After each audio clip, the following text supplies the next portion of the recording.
we're going format. And there's a lot to pick at here, right? We could say Major League Soccer's overwhelming and total home field advantage. We could talk about the lopsided bracket. We could talk about some of the matchups, which have been just awful dreck. We could talk about some of the crowds, which have been embarrassing. Where do you want to start on your list of complaints about Leagues Cup 2023? I want to start with how insulting this is to the fans. I mean, the insult to their intelligence, where they wouldn't figure out that there is no draw, and that you fabricated a tournament like the Gold Cup is fabricated, where in the Gold Cup it's let's make it so the US and Mexico meet in the final. We all win. You're making it so Liga MX and MLS meet in a final. And what you're doing is you're also doing it in a way where you're saying, look at these organic rivalries that we have that somehow have lined themselves up in the second round, in the round of 32, in the round of 16, in the quarters, in the semis, these rivalries, and everything is congested on one side, and then we have Messi who, wow, look, now Messi's here. And this side is very, very direct road to the final. Look at that side and how enticing that is for a rebuilt Inter Miami. The way they straight look at the fan and say, you're not smart enough to realize what we're doing, to me is insulting, but it sells, and that's why they are doing it.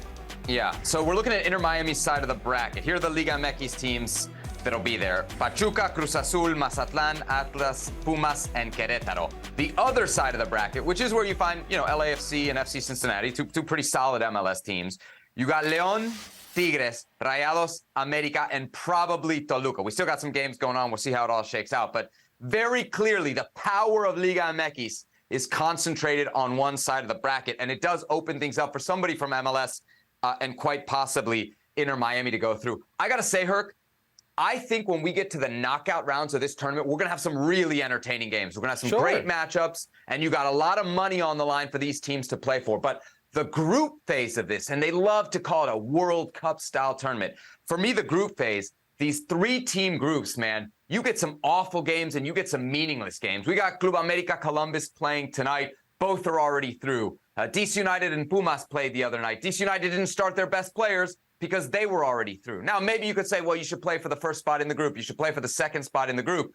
But I don't think that really matters. And it certainly hasn't mattered, to the managers. You see that once they're through, they're pretty much punting on that third game. And we have seen, Herc, some attendances that are just shocking. The Mazatlán Juárez game, which was played at Q2, 958 people. No. 958. The only people that went to that game are the people who 100. worked there. There are not 900 people working at the stadium. Tijuana versus Querétaro, the same thing. Same deal. Now, I understand there are more Major League Soccer teams than Liga MX teams, but you can do this in a much more organic and fair way. They have these brackets, the west side, the southwest side, the east side. Like, if that matters to the Mexican club, you're still making these teams, Mexican teams, go play in the Northeast. So just do it in a way where it's organic, there's a draw, and if it ends up being two MLS teams in the final or two Liga MX teams in the final, then so be it. Don't expect this to be like, wow, look at this. Chivas and America could play each other in a round of 16. Wow, look at this. Round of 32, it could have been, or it could be still, no, it can't be, it's 16 now. A Clásico Regio, where it's Monterrey versus Tigres. Wow, look at this. It's insulting to the intelligence of the fan. Just do it in an organic way, and if these games somehow get there where they're rivalry games, or if somehow over the years you establish these rivalry games between an LAFC and a León, between a New England and a Pumas, then that's even better. Worth noting, for the bad attendance games, there have been some good attendance games as well. My parents were at the DC United Pumas game. There's a lot of Pumas fans there. I just saw a tweet from Paul Tenorio over at the Athletic saying there's a huge line of cars outside of Chicago for the Chicago-Puebla game. So I know you got a lot of Puebla fans out there who love you, Herc. There you go. Dude, they should have done Puebla in New York, I'm telling you. Ooh.